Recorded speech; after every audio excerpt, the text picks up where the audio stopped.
इस सीरीज़ में मैं आप लोगों को जेईई या टीजी2 पेपर के बताऊंगा टॉपिक वाइज एनालिसिस कि किस टॉपिक से कितने क्वेश्चंस आए, उनका सॉल्यूशन, टॉपिक वाइज सॉल्यूशंस, और बताऊंगा प्रेडिक्टिव क्वेश्चंस। मतलब उन सॉल्यूशंस के दौरान ही मैं आप लोगों को बताऊंगा कि क्या और क्वेश्चंस यहाँ से बन सकते हैं। होपफुली ये सीरीज़ आप एंजॉय कर रहे होंगे। अगर ऐसा है तो लाइक, शेयर और सब्सक्राइब कीजिएगा, ये मेरे को मोटिवेट करता है। Thank you. हेलो स्टूडेंट्स, कैसे हैं आप सब लोग। मैं चंद्र प्रकाश आपका स्वागत करता हूं प्रेस फोरम का ऑनलाइन वीडियो में, और आप देख रहे हैं जॉब का ब्रह्मास्त्र सीरीज, जिसमें मैं आपको कराता हूं सारे सॉल्यूशंस। ठीक है, तो आज हम लोग सॉल्यूशन करने वाले हैं लखनऊ मेट्रो के पेपर का, और जिसमें कि हम लोग टॉपिक करेंगे एनालॉग इलेक्ट्रॉनिक्स। देखिए स्टूडेंट्स, एनालॉग इलेक्ट्रॉनिक्स आप लोगों को बता देता हूँ। इलेक्ट्रॉनिक्स दो भाग में बटी रहती है, एनालॉग और डिजिटल, जिसमें डायोड हुआ, बीजेटी हुआ, जो भी डिवाइसेस या जो तत्व वाले पार्ट हैं, जिसमें ना डिवाइसेस की हम लोग बात करते हैं, रेक्टिफायर हुआ, ऑसिलेटर हुआ, वो सारा पार्ट हम लोग पढ़ते हैं एनालॉग इलेक्ट्रॉनिक्स में। और जो भी हमारा डिजिटल इलेक्ट्रॉनिक्स वाला पार्ट होता है, जिसमें हम लोग 0 1 या फिर क्या कहते हैं हम लोग कन्वर्जन वगैरह करते हैं, तो वो सारा पार्ट डिजिटल का हो जाता है। अब मैं आप लोगों के सामने कुछ एक फैक्ट रखने वाला हूँ। आज जो ये लेक्चर है बहुत ज़्यादा इम्पॉर्टेंट होने वाला है। मैं आपको बता दूँ आज का लेक्चर इम्पॉर्टेंट इसीलिए होने वाला है कि आप लोगों ने देखा होगा, मैंने इसमें लिखा है पेपर टीजी2 का, बट सवाल एई के। देखिए, आज मैं आप लोगों को इस क्लास में ये बताऊंगा कि कैसे इस क्लास के जो क्वेश्चन हम लोग कर रहे हैं, मतलब टीजी2 पेपर के जो भी क्वेश्चन कर रहे हैं इलेक्ट्रॉनिक्स के, वो किस तरीके से एई के पेपर तक में आए हुए हैं। मैं पेपर अपने साथ लेके आया हूँ और मैं आप लोगों को बताऊंगा। बस आपको ये वीडियो पूरी देखनी है और आप मुझे बताइएगा कि आपकी आंखें खुली या नहीं खुली। मैं बस ये बताना चाहता हूँ कि देखो, आपको लेवल अपनी तैयारी का कितना बढ़ा देना है। ठीक है, कितना तैयारी का लेवल बढ़ाना है। तो अभी समझदार के लिए इशारा काफ़ी रहेगा। मैं एक दो क्वेश्चन रहेंगे जो मैं आप लोगों को बताऊंगा कि किस तरीके से वो एई के पेपर में आए हुए हैं, और मैं सच बता रहा हूँ, आप लोग देख के शॉक्ड रहेंगे इस बात को। तो शुरू करते हैं आज की एनालिसिस, ज़्यादा देर ना करते हुए। अभी देखिए स्टूडेंट्स, आप लोग स्क्रीन पर देख रहे होंगे इलेक्ट्रॉनिक्स जो इस पेपर में आई हुई है, वो 21 क्वेश्चन आए हुए हैं, जिसमें बेसिक से 2 क्वेश्चन हैं, डायोड से 2 क्वेश्चन हैं, एफईटी मॉसफेट ऑसिलेटर से 4 क्वेश्चन हैं, बीजेटी से 7 क्वेश्चन हैं, और बीजेटी के बाद जो टॉपिक हैं 2 वो डिजिटल में आ जाते हैं। बूलियन एक्सप्रेशन और फ्लिप फ्लॉप मल्टीप्लेक्सर से 6 क्वेश्चन हैं। तो इस तरीके से जो आज एनालॉग इलेक्ट्रॉनिक्स हम लोग करेंगे, 14 क्वेश्चन उसमें हम लोग करेंगे, क्योंकि इस पेपर में 14 क्वेश्चन ही आए हुए हैं। ठीक है, तो उम्मीद करता हूँ आपको पसंद आ रहा होगा क्लास, सबसे पहली चीज़ तो। और थैंक यू, कुछ लोगों के बहुत अच्छे अच्छे मैसेज आते हैं मेरे को कि सर क्लास बहुत अच्छी लगती है, एनालिसिस उनको बहुत अच्छी लगती है, उन्हें फ़ायदा हो रहा है। देखिए, अगर आपको भी फ़ायदा हो रहा है तो आप सब्सक्राइब भी कीजिएगा, शेयर भी कीजिएगा, ताकि औरों को भी फ़ायदा हो, साथ में उन लोगों की हेल्प हो जाए। मतलब थोड़ा बहुत एक हेल्प काइंड तो खुद चल ही सकता है। ठीक है, अब आप एक चीज़ देखिए, एनालॉग इलेक्ट्रॉनिक्स का हम लोग पहला क्वेश्चन मैं यहाँ पर आज आपको करा रहा हूँ। क्वेश्चन आपकी स्क्रीन पर है, देखिए। Energy gap between valence and conduction band. अब देखिए, एनर्जी बैंड का ये क्वेश्चन है,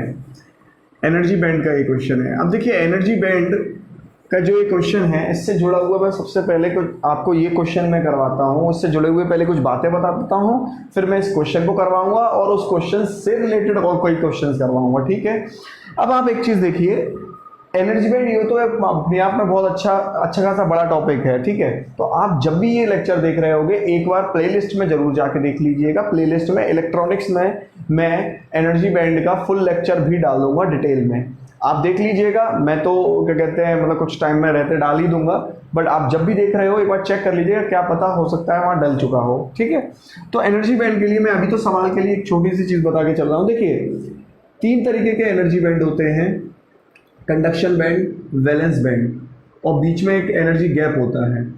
तो बेसिकली क्या होता है कि जो कंडक्शन बैंड है और जो ये वैलेंस बैंड है, कंडक्शन बैंड के अंदर जितने भी इलेक्ट्रॉन होते हैं, जब कंडक्शन बैंड के अंदर इलेक्ट्रॉन पहुंच जाते हैं, कहाँ से? वैलेंस बैंड से।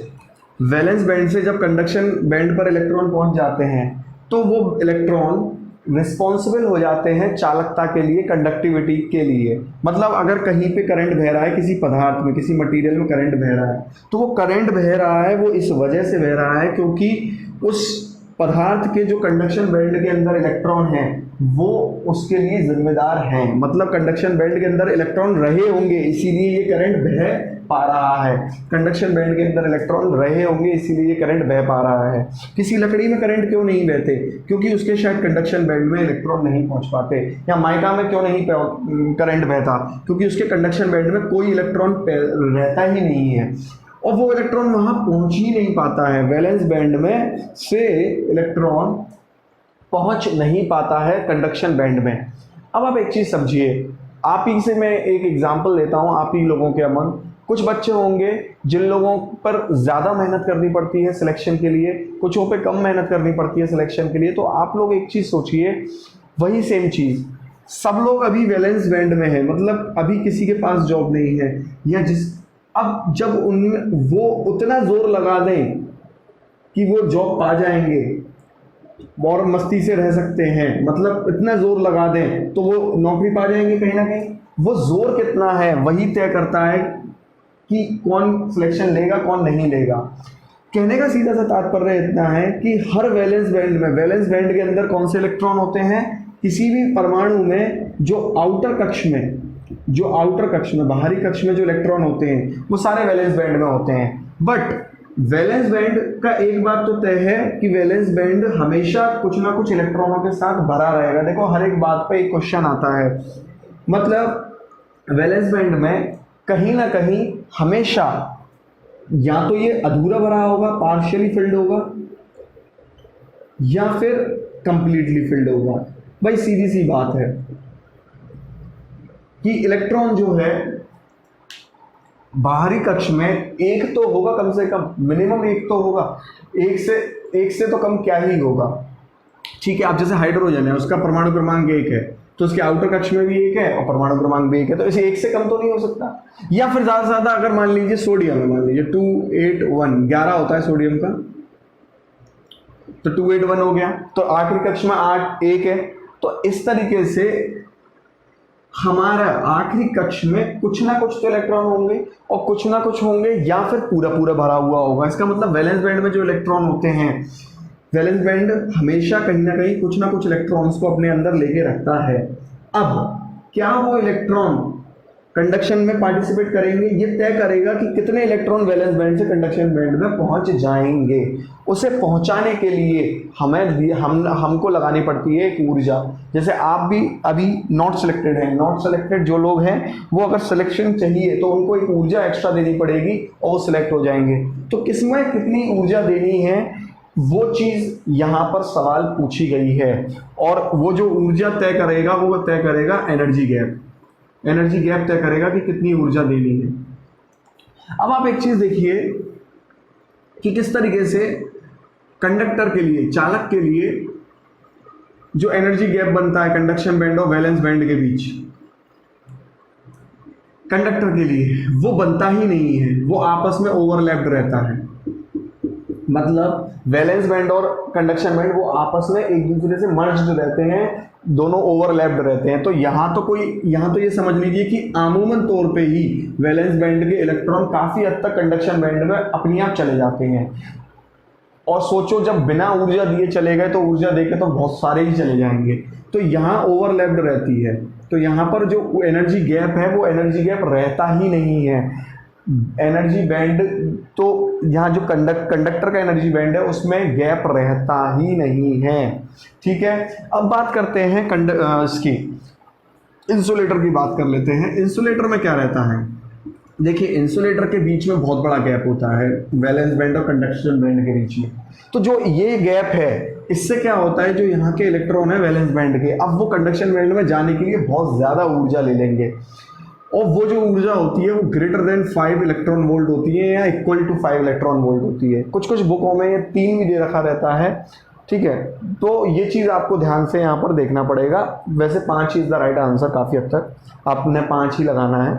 ठीक है, जब नहीं मिले तो 3 लगाना है। तो greater than equal to 5 electron volt.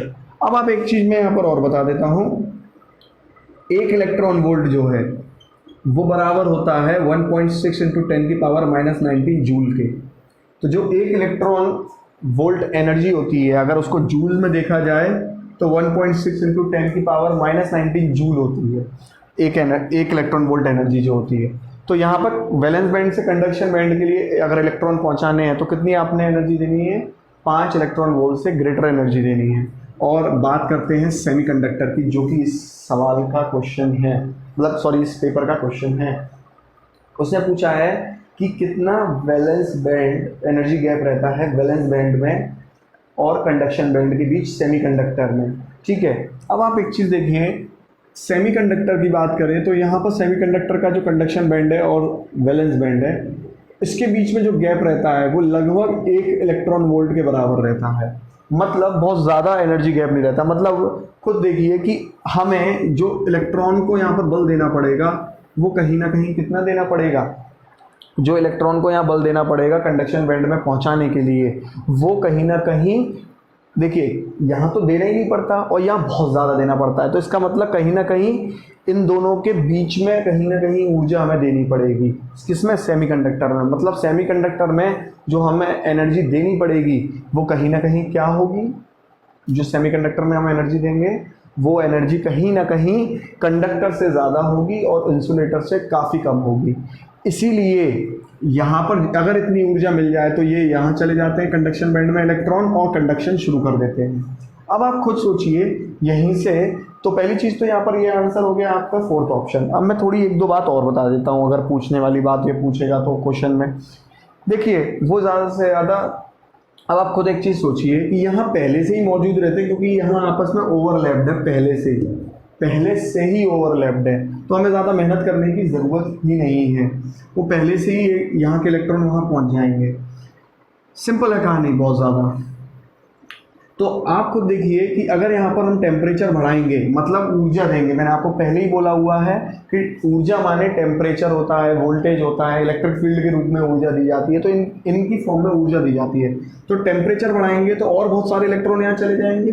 तो जब इलेक्ट्रॉन यहाँ पर जाएंगे तो क्या होगा, कंडक्शन बैंड में और बहुत ज़्यादा भीड़ हो जाएगी। तो टेम्परेचर बढ़ाने पर यहाँ रजिस्टेंस बढ़ेगा, इसीलिए ये कैटेगरी बनती है पॉजिटिव टेम्परेचर कोफिशिएंट पदार्थों की। मतलब वो पदार्थ जिनमें तापमान बढ़ाने पर रेजिस्टेंस बढ़ जाता है। अब बात करते हैं इंसुलेटर की। इंसुलेटर में क्या होता है, इंसुलेटर में अगर तापमान बढ़ाओगे तो यहाँ देखिए, यहाँ रेजिस्टेंस क्यों बढ़ रहा था, क्योंकि यहाँ पहले से भीड़ थी, अब और एक्स्ट्रा भीड़ आ गई है। बट यहाँ क्या है, यहाँ तो अभी खाली है, और टेम्परेचर बढ़ाएंगे तो अब यहाँ पर 1-2 इलेक्ट्रॉन आना शुरू होंगे। तो क्या होगा, रेजिस्टेंस यहाँ पर अब गिरेगा, क्योंकि पहले यहाँ पर बिल्कुल इलेक्ट्रॉन नहीं थे कंडक्ट कराने के लिए, अब आ गए हैं, इसका मतलब रेजिस्टेंस गिर गया है। तो ऐसे पदार्थ किस में आते हैं, नेगेटिव टेम्परेचर कोफिशिएंट में आते हैं। सेम चीज़ यहाँ पर है कि यहाँ नॉर्मल टेम्परेचर पे, मतलब normal temperature room temperature normal temperature पे यहाँ पर नहीं होता इलेक्ट्रॉन, बट यहाँ पर जैसे आप थोड़ी सी एनर्जी देते हैं, तापमान बढ़ाते हैं, तो यहाँ इलेक्ट्रॉन आ जाते हैं और रेजिस्टेंस गिर जाता है। ये भी किस में आए, नेगेटिव टेम्परेचर कोफिशिएंट में आए। तो ये दोनों इस तरीके से नेगेटिव टेम्परेचर कोफिशिएंट में आ जाते हैं। ये कुछ बातें थी, ये सवाल थे जो इस टॉपिक से रिलेटेड थे। क्लियर है इतना पॉइंट। चलते हैं अपने अगले क्वेश्चन पे। तो आप लोगों को इस चीज़ का ध्यान रखना पड़ेगा यार कि किस तरीके से सवाल पूछते हैं। मतलब कंडक्टर में ओवरलैप्ड रहता है, इंसुलेटर में 5 इलेक्ट्रॉन वोल्ट से ज़्यादा एनर्जी चाहिए होती है, और सेमीकंडक्टर में 1 इलेक्ट्रॉन वोल्ट। तो देखिए दूसरा सवाल हम लोग यहाँ पर कर रहे हैं, बड़ा ही प्यारा सवाल है। देखिए अब ये सर्किट इन्होंने दिया हुआ है, इस सर्किट को आप देखिए, मैं बना देता हूँ। कुछ इस तरीके से इन्होंने सर्किट दिया हुआ है। अब देखिए सर्किट मैंने आप लोगों के सामने बना दिया है, आप लोग अपनी स्क्रीन पे देख रहे होंगे। अब इसे करने से पहले आप लोगों को सवाल उससे देखो ये पूछा हुआ है कि D1 ऑन होगा कि D2 ऑफ होगा। और आपको जो है ये 4 वोल्ट दे रखी है बैटरी ना, E2।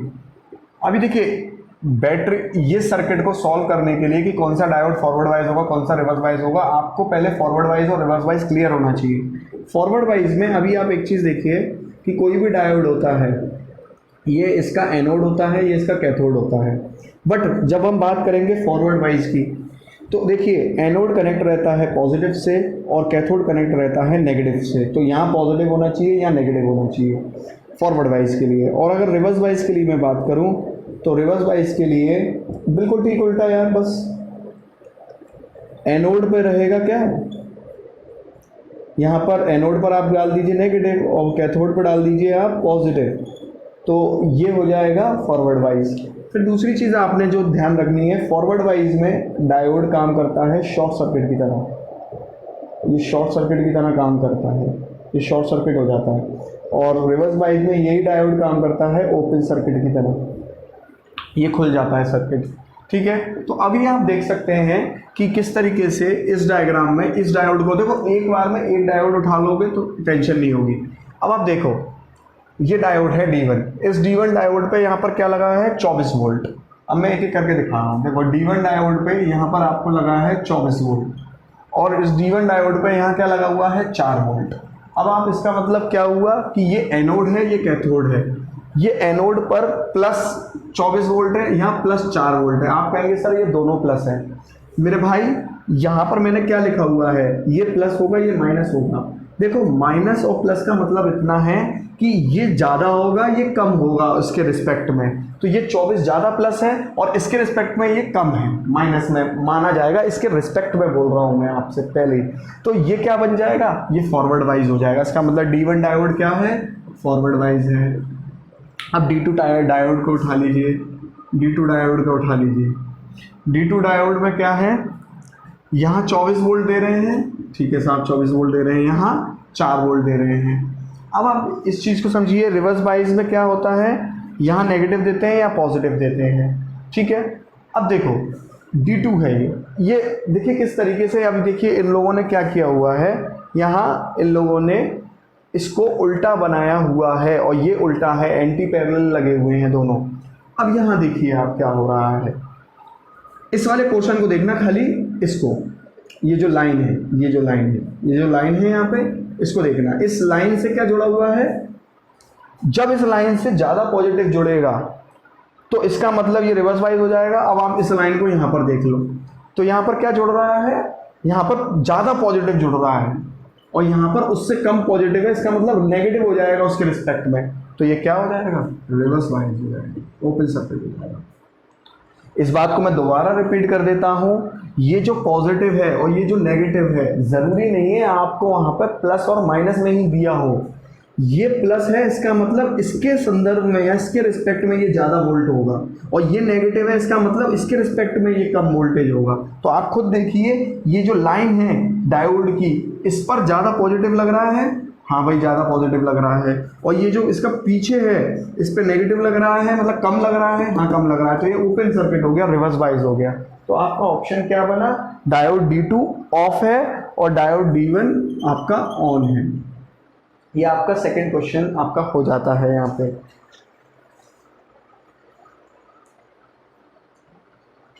बहुत अच्छे क्वेश्चंस पूछे थे यार इलेक्ट्रॉनिक्स में इन लोगों ने, लखनऊ मेट्रो का पेपर है TG2 का, और इतने अच्छे क्वेश्चंस कि मतलब जवाब नहीं जिस चीज़ का यार, मतलब कहाँ से ये लोग, मतलब ऐसा लग रहा था जैसे AE के पेपर से लोगों ने क्वेश्चंस डाल दिए।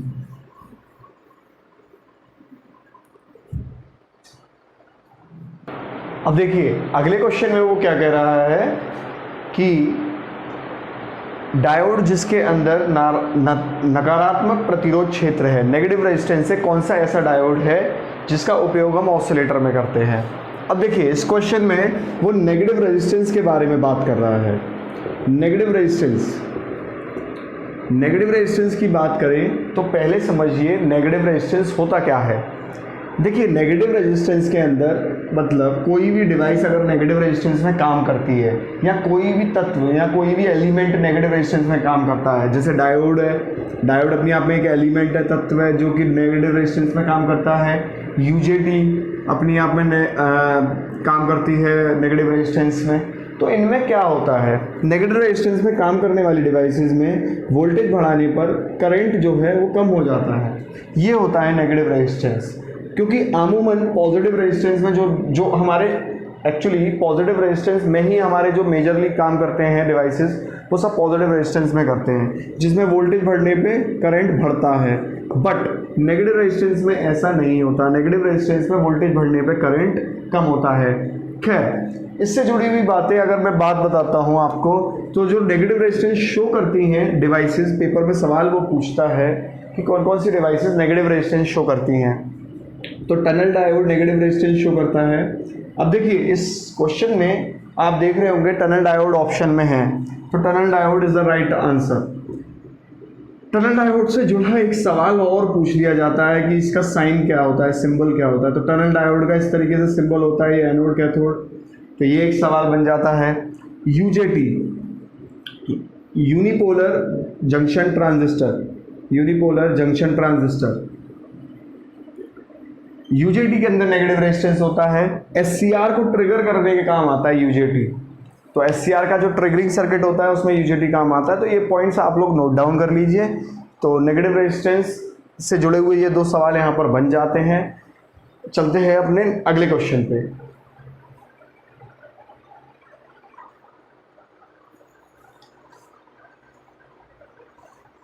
अभी मैं आपको एक दो क्वेश्चन दिखाऊंगा जो एई तक में आए हुए हैं, मैं दिखाऊंगा आप लोगों को अभी।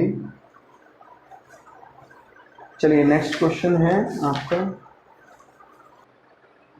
अब देखिए उसने बोल रखा है कि किसी भी एक चौथा नंबर क्वेश्चन है ये, एक कॉमन बेस में, कॉमन बेस कॉन्फ़िगरेशन में एम्प्लीफिकेशन जो फैक्टर दिया हुआ है, धारा प्रवर्धन करंट एम्प्लीफिकेशन फैक्टर जो दिया हुआ है वो 0.9 दिया हुआ है।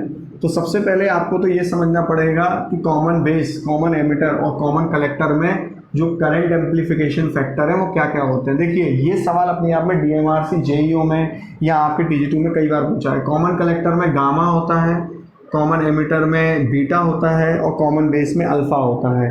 तो यहाँ इसने क्या दे रखा है, कॉमन बेस का दे रखा है एम्प्लीफिकेशन फैक्टर, इसमें कॉमन बेस का एम्प्लीफिकेशन फैक्टर दे रखा है और कितना दे रखा है, 0.9 दे रखा है इसने, अल्फ़ा दे रखा है 0.9। तो सबसे पहली चीज़ तो अल्फ़ा होता क्या है, कॉमन बेस का है। इसका मतलब देखिए आपको एक छोटी सी ट्रिक बता देता हूँ याद करने की। कॉमन बेस है, तीन ही तो उसमें टर्मिनल होते हैं ट्रांजिस्टर में, emitter, base, collector. Base common है, इसको ढक दो, जो कॉमन है उसे ढक दो, जो बचा वो पहले इनपुट और यहाँ जो मिल रहा है बाहर वो आउटपुट। तो मैंने आपसे कहा जो यहाँ मिल रहा है वो इनपुट और जो यहाँ बाहर मिल रहा है वो आउटपुट। तो एम्प्लीफिकेशन फैक्टर वैसे भी क्या फॉर्मूला बनता है, output current upon input current. तो ये ट्रिक आपको ज़रूर काम आएगी। मैं फिर से रिपीट कर देता हूँ, जो कॉमन दिया है उसे ढक दो, ये इधर वाला इनपुट हो गया, इधर वाला आउटपुट हो गया। तो अभी output current by input current, तो आउटपुट करंट कितना है IC और इनपुट करंट कितना है IE। तो ये आपका अल्फ़ा का फॉर्मूला हो गया। खैर, अब हम लोगों को पता है ट्रांजिस्टर की जो कॉमन इक्वेशन है वो क्या होती है, IE = IC + IB, emitter current = collector current plus base current. ठीक है, तो अब इसने यहाँ पर क्या दे रखा है, इसने यहाँ पर दे रखा है एमिटर करंट, यहाँ दे रखा है 1 मिली एम्पियर, ये चीज़ दे रखी है। एक काम करते हैं, इस इक्वेशन में IE = IC + IB। तो यहाँ से एक चीज़ देखिए, अगर मैं IC निकालूँ तो IC क्या हो जाएगी, अल्फ़ा IE हो जाएगी कि नहीं हो जाएगी। तो यहाँ से IC हो जाएगी अल्फ़ा IE + IB। तो ये IB की वैल्यू यहाँ से आ जाएगी, IB की वैल्यू क्या आएगी, IE 1 - अल्फ़ा। तो यहाँ IE कितना है 1 मिली एम्पियर और 1 - अल्फ़ा, अल्फ़ा कितना दिया हुआ है 0.9। तो ये बन जाएगा 1 - 0.9, 0.1 मिली एम्पियर। ये बेस करंट आया। बट सवाल में पूछा क्या है, ये चीज़ देखना, सवाल में इसने पूछा है, अच्छा बेस धारा ही तो पूछी है, ठीक है, तो बेस धारा ही पूछी है, ठीक है। 1.1 milli ampere is the right answer then. Point clear है। ये ही देखो, मैं इसके भी फॉर्मूले बता देता हूँ। बीटा का है, अब देखिए EBC, एमिटर बेस कलेक्टर। अब यहाँ पर क्या है, कॉमन एमिटर, एमिटर को कॉमन रखिए, ये आउटपुट और ये इनपुट, जो लेफ्ट हैंड साइड पे लाई करे वो इनपुट। तो आउटपुट क्या हो जाएगा, IC बाय IB। यहाँ हल्का सा चेंज है, देखिए इस बात को ध्यान रखना। अब यहाँ कॉमन कलेक्टर है, यहाँ हमने इसे कॉमन लिया, ढक दिया, इधर वाला इनपुट इधर वाला आउटपुट, आप यही कहोगे। पर बेटा देखो बेस आउटपुट इसलिए नहीं हो सकता क्योंकि ये बहुत पतला होता है, जल जाएगा, तो यहाँ से आउटपुट नहीं ले सकते। एमीटर मोटा होता है तो आउटपुट अब इस केस में यहाँ से लेंगे और इनपुट यहाँ से लेंगे, इस बात का हमेशा ध्यान रखना, ठीक है। तो गामा यहाँ पर क्या हो गया, गामा यहाँ पर हो गया IB अपॉन IE, गामा यहाँ पर हो गया सॉरी आउटपुट है ना, आउटपुट एमीटर से लेना। तो देखो अभी कंफ्यूज नहीं होना, मैं फिर से बोल रहा हूँ, मैं गामा का अलग से बता देता हूँ। कॉमन कलेक्टर का है तो EBC हमेशा पहले लिख दो, तीनों टर्मिनल एमीटर बेस कलेक्टर। अब यहाँ पर कॉमन कलेक्टर है, इसको ढका दो, ढका दो मतलब मिटा दी दो। अब मैंने अभी तक आपको क्या बताया था, लेफ्ट हैंड साइड वाला इनपुट और राइट हैंड साइड वाला आउटपुट, यही बताया था मैंने अभी तक आपको। तो ये इनपुट और ये आउटपुट मैंने आपको बताया, ये इनपुट ये आउटपुट मैंने आपको बताया, ये इनपुट और ये आउटपुट मैंने आपको बताया। बट ये आउटपुट जहाँ से हमें आउटपुट लेना है उस बेचारे में इतनी जान ही नहीं है, जो बेचारा बहुत कमज़ोर है, बेस की लेयर बहुत पतली होती है, इसीलिए यहाँ से आउटपुट नहीं लिया जा सकता। ये केस उल्टा पड़ जाता है, आउटपुट हम यहाँ से लेंगे, तो ये हो जाता है गामा, क्या आपका गामा हो जाएगा IE अपॉन IB, ये चीज, ठीक है। तो अगला, क्योंकि मैं ये देखिए इसीलिए बता के चल रहा हूँ क्योंकि अभी आगे इसी का यूज होने वाला है एक नेक्स्ट क्वेश्चन में। अब वो अल्फा की वैल्यू पूछ रहा है इस क्वेश्चन में, देखिए वो पूछ रहा है अल्फा की वैल्यू। अब देखो ये अल्फा, ये अल्फा है, ये बीटा है। बीटा का अल्फा के साथ में जो रिलेशन है, ये रिश्ता क्या कहलाता है, वो इन दोनों के बीच का रिश्ता alpha is equals to 1 minus alpha. अब हमें यहाँ पर इस क्वेश्चन में, जो क्वेश्चन है आपका, इसमें क्या दिया हुआ है, इसमें बीटा दिया हुआ है 49। तो बस अब तो क्या करना है, इस फॉर्मूले लगा दीजिए, 49 is equals to alpha 1 minus alpha, 1 minus alpha is equals to alpha by 49। अब आप देखिए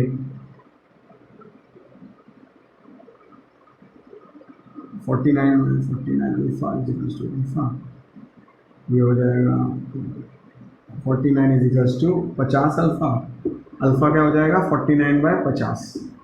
कितना आंसर बनेगा, अगर इसका आंसर बनेगा 0.98, ऑप्शन जो बनेगा 0.98 बनेगा आपका, second option will be the right answer.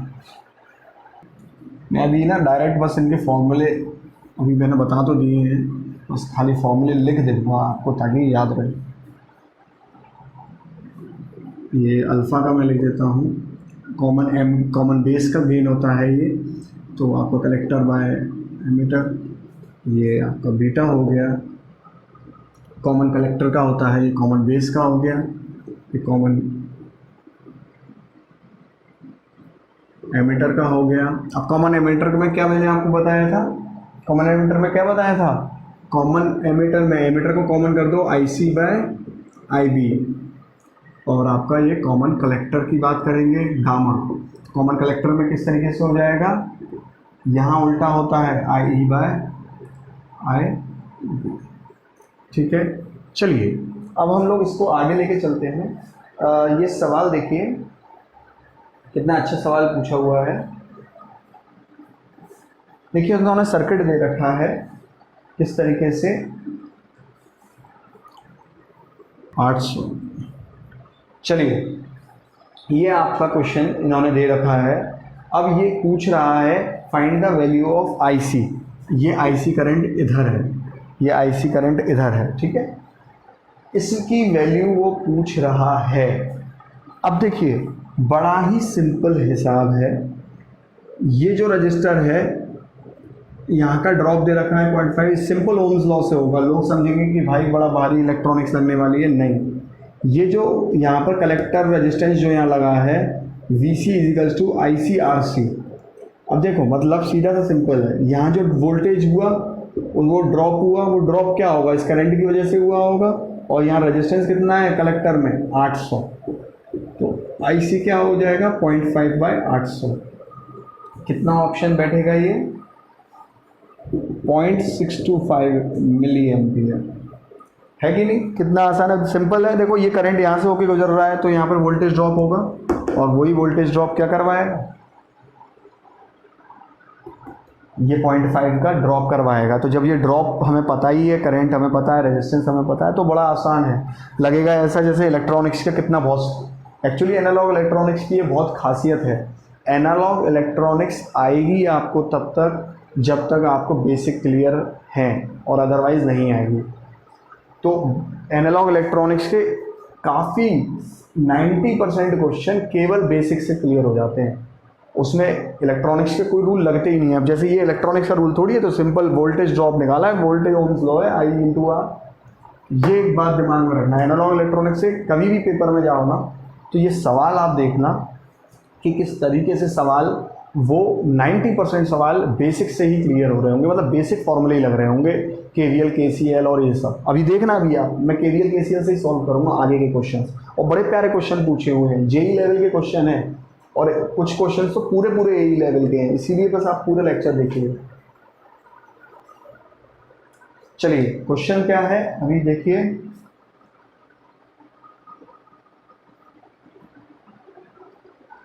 Simple जो अभी फॉर्मूला किया है मैंने, VC = IC/RC, उसी पे बेस्ड है। वो ये कह रहा है कि कलेक्टर का जो करंट है ये पहले 2 मिली एम्पियर था, अब 3 मिली एम्पियर हो गया है। मैं क्या कह रहा था कि कलेक्टर करंट यहाँ पर इसने दिया हुआ है 2 मिली एम्पियर से 3 मिली एम्पियर हो गया है, और जो VC है वो 2 वोल्ट से 10 वोल्ट हो गया है। तो RC निकालें।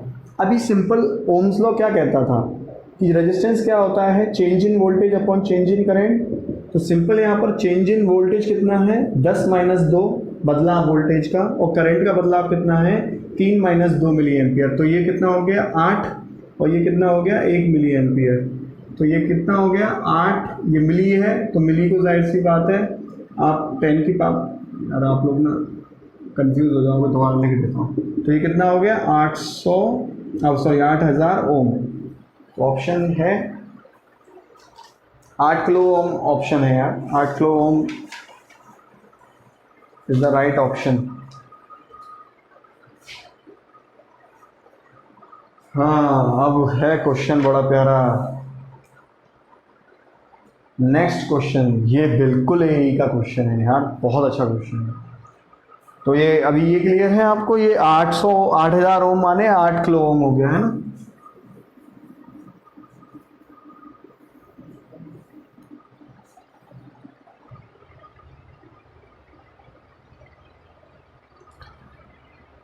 अब देखिए स्टूडेंट्स, सवाल आप लोग देख रहे होंगे अपनी स्क्रीन पे। ये जो सवाल है ये देखने में जितना खतरनाक है ना, आप देखना, मैं KVL के अलावा इसमें कुछ नहीं यूज़ करने वाला, बस आपको KVL आना चाहिए। मैं आपको बोल रहा हूँ एनालॉग इलेक्ट्रॉनिक्स के 90% सवाल जो होते हैं वो केवल और केवल KVL पे बेस्ड होते हैं। बस आपको अपना माइंडसेट बदलना है, इन क्वेश्चंस के फिगर से डरना नहीं है। ये दिखने में भयंकर हैं बट होते बड़े प्यारे हैं।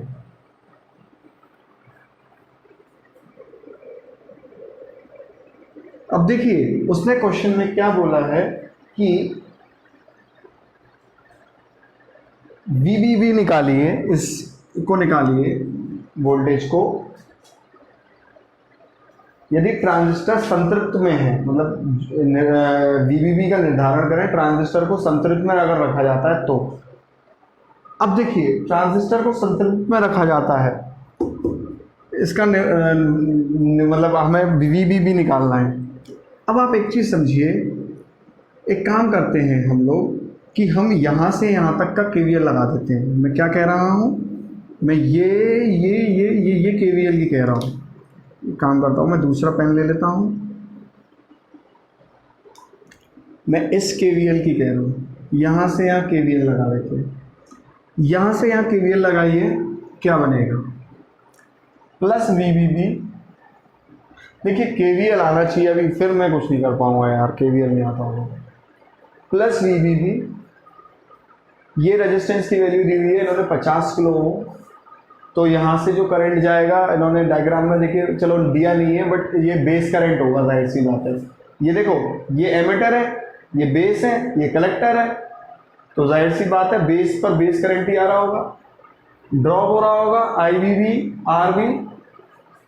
ये बेस रेजिस्टेंस हो गया, बेस पे लगाए तो minus V B E is equals to 0।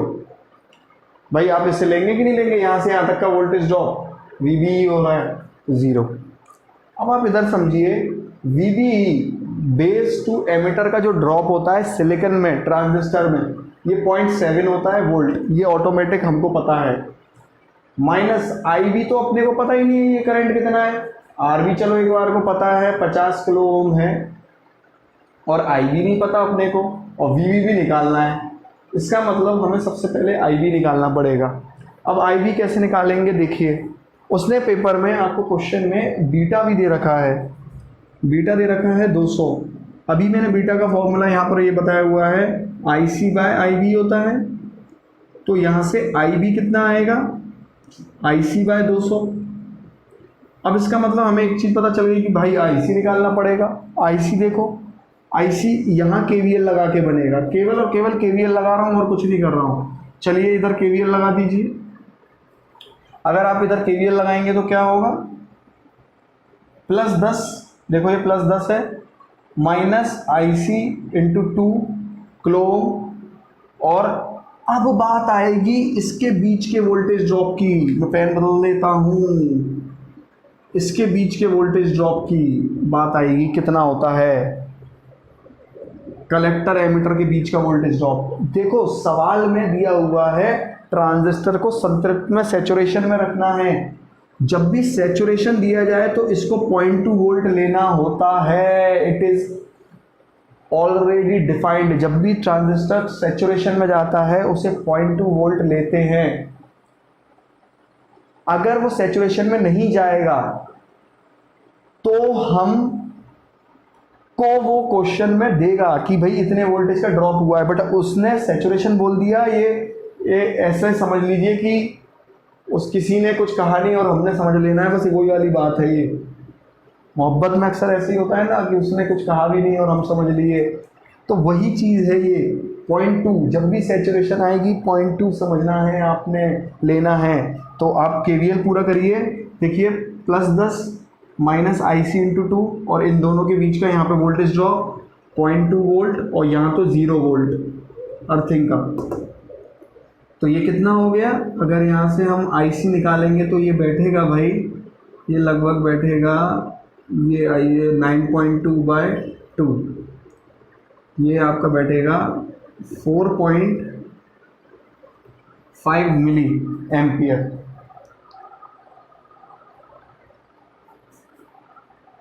नहीं, 0.9 मिली एम्पियर। अब हमारे पास आईसी आ गया है, आई भी निकाल देंगे हम यहाँ पर रख के, आई भी निकाल देंगे हम। तो आईसी कितना है, 4.9/200। मैं सॉल्व कर लेता हूँ इसको, ये कितना बैठेगा,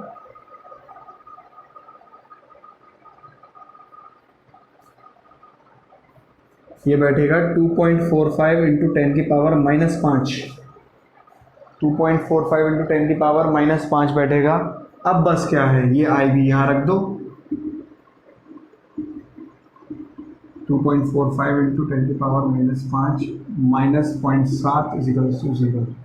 तो यहाँ जो वी आएगा वो समवॉट नियर टू आएगा 1.92 वोल्ट के करीब आएगा। ऑप्शन आपका बन जाएगा 1, ऑप्शन नंबर 1 बन जाएगा। तो ये इस तरीके से हमने ये सवाल को करना है। कैसा था क्वेश्चन, केवल केवीएल पे था ना बेस्ड। मैंने आपको पहले भी बोला था केवल मात्र केवीएल पे बेस्ड रहेगा ये सवाल, केवल केवीएल पे बेस्ड रहेगा। अच्छे एई के पेपर में ये सवाल पूछा जाता है, बहुत अच्छे एई के पेपर में पूछा जाता है।